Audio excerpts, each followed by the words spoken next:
Cafe. Anyway, look at this. Mike's Daily Podcast. It's episode 2453, and today we are in Podcastro Valley. We are back. Mike's Daily Podcast. We were in Podcastro Valley to last show here at Cafe Anyway, somewhere in Podcastro Valley. Anyway. And that's great. And that's awesome. And that's kind of the place where we like to hang out and sing and do this thing and do the swing. You know what? I think that's done. We're done with that song. And I'll tell you what. Mike's Daily Podcast. This whole thing with the, what do you call that show? The Stranger Things has gotten Mike's into the Stranger Daily Number Things. Podcast. Season 4 Yeah. is now Netflix's second title ever to rack up over 1 billion hours viewed. It's the second.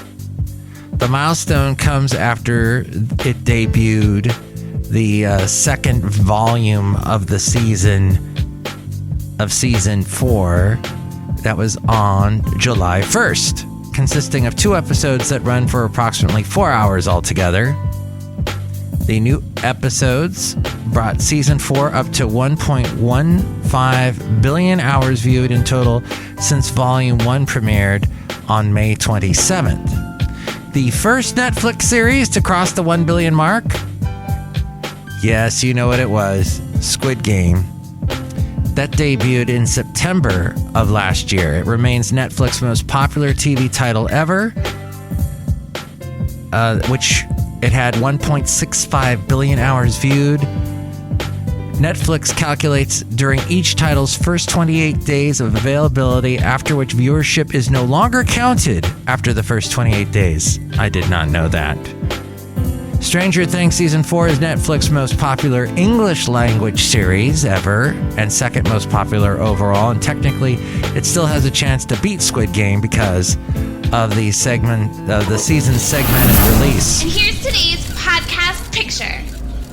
Viewership of Volume 2 during the 28 days after July 1st will contribute to the popularity tally, though viewership of Volume 1 is already done being counted.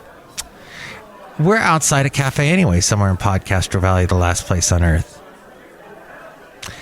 And no, we're still inside. I don't know. Oh, that's right. The podcast picture was what that is. Podcast picture is the wonderful sunset from this evening. Yes, very nice. One thing I used to do all the time with the late great Basil the Boxer was go on walks. We'd walk all the time. And I believe with all the walking, I had some pretty strong knees. Now, there's a song that was out in the late 90s where it came out around graduation time. It is credited to Baz Luhrmann, the director of movies like Moulin Rouge and Romeo plus Juliet. But the song he is credited with is this one where I think it's called Wear Your Sunscreen. And it's a guy giving this long 5-minute speech telling the students of the class of 2000 or 1999, I forget what it was, wear your sunscreen. And he gives a bunch of advice, helpful advice. And there's this beat behind it. And there's this one thing he says, though, is be good to your knees. You'll miss them when they're gone. Well, don't go weak in the knees. Preventing knee issues means keeping on the move. The knees are the largest and one of the most stressed joints in the body, making them vulnerable to injury. One of the most common ailments for Americans of all ages is knee pain. Common knee problems include torn cartilage, sprains, fractures, underlying medical conditions like rheumatoid arthritis, diabetes. Symptoms can range from mild discomfort to swelling, weakness, stiffness, or inability to straighten the knee. However, the quadriceps and the hamstrings are two muscle groups that support and stabilize the knee joint. If you strengthen these muscle groups, that actually improves knee mobility and keeps them flexible. Strong quadriceps can take pressure and shock off the knee joints. If you increase your range of motion, full range of motion, or ROM, that allows the joint to bend, rotate, or extend. ROM exercises stimulate the joint to provide all kinds of stuff that it needs, including the fluid inside, natural lubrication that maintains the balance and smooth movement of the joints. Gentle, persistent stretching will strengthen and restore the motion of the knee. And also, good posture, proper shoulder, back, knee, and leg posture can prevent pressing on the joints that pressure, and it helps with the supporting muscles. Sitting on your knees, crossing your legs, slouching forward, that puts pressure on the knee and can damage the cartilage. When we slouch or stoop, our center of gravity shifts, which places more stress on our hip and knees. And it's also important to eat right. So shore up your knees with essential joint healthy nutrients, calcium and vitamin D. Also, dairy, leafy greens, canned sardines, salmon, tuna, mackerel, mushrooms, and foods fortified with calcium, vitamin C, and vitamin D contain great bone-boosting nutrients. You should ask your doctor about supplements if you don't get enough bone nutrition from food. It's important to stay hydrated too, as 70% to 80% of joint cartilage consists of water.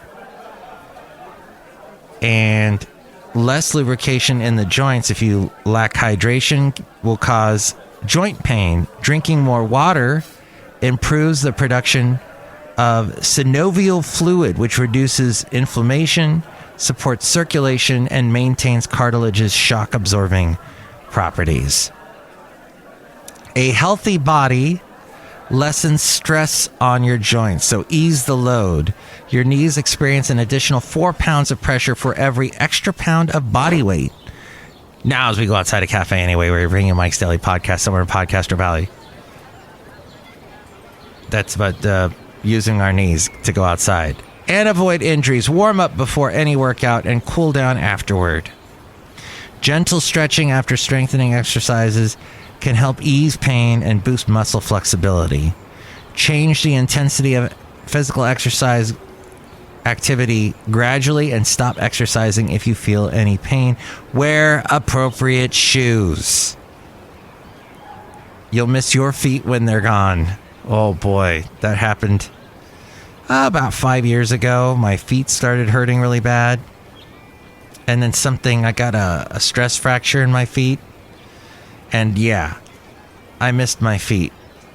So that reminds me, got to buy some new shoes. Wear appropriate shoes for better alignment and balance of the knee joint, and incorporate rest periods into your training regimens. Rest over-the-counter pain relievers, compression, and elevation may help alleviate minor knee symptoms. However, traumatic events, such as feeling a pop with a deep squat, twisting the knee during a workout, catching or locking with the inability to move the joint, are serious injuries that warrant a visit to the orthosurgeon. If the knee remains swollen longer than a few days, patients should also seek medical advice. Strengthening and stretching exercises increase flexibility and lower the risk of pain and injury. Leg lifts, hamstring curls, wall squats, single leg dips, step exercises, seated knee extensions, standing knee, and those are low impact. There's also low impact activities such as swimming, cycling, elliptical training, rowing, and hiking. That can all improve knee flexibility and strength. So talk to your doctor about specific workouts that are good for you. And that is all from the latest Costco connection, which was written by Suha Natarajan.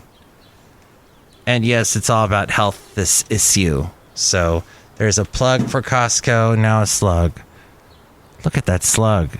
That's kind of disgusting. But they're amazing creatures. So leave them alone. Don't bring any salt over to this equation. We're outside a cafe anyway. somewhere in Podcastro Valley. Look who's here. Hello, Mike Matthews. It's Chely Shoehart, Gift Shop Supervisor. My knees are really strong. That's good. Do you drink a lot of milk? Yes. I like milk. It's really good. Except I'm lactose intolerant. I think the whole world is lactose intolerant. But yes, calcium, it's important to have. And maybe that is why I eat so much cheese now. I should eat more cheese. Anything else, Chely? No, that's it, Mike Matthews. I thought you were going to talk about cheese some more. No. Swiss. Gouda. That's about it. That's all I got for cheese. Look who else is here. Hello, Mike. This is Floyd the Floorman. And this is John Deere, the engineer. Mike, that was fascinating. All that talk about cheese and stuff. Mm-mm. Cheese and knees. That's right. Well, we learned a lot on today's podcast. I think today was more of a learning podcast. And that's important, because you don't get those kind of podcasts anywhere else. They don't exist, do they? Okay. Oh, most podcasts have learning stuff in it? Okay. Or some kind of knowledge-based whatever. Huh. Okay, good. Well, you're learning. That's good. You're growing your brain, and we thank you for doing that, because the next show is going to have Benita, the Disgruntled Fiddle Player, and the Brewmaster. And you can tell me what you think about anything we covered today. 336MM Daily. 3 + 3 = 6. MM is in Mike Matthews. Daily is in what this podcast has been now for a couple of days. Call now. 336MM Daily. You can also email me and check out the website with all that info. It's A-Frame. Mike's Daily Podcast is written and produced and performed by Mike Matthews. His podcast is super easy to find. Download or listen to his show and read his blog at MikesDailyPodcast.com. Email Mike now at MikesDailyPodcast@gmail.com. See you tomorrow. Bye!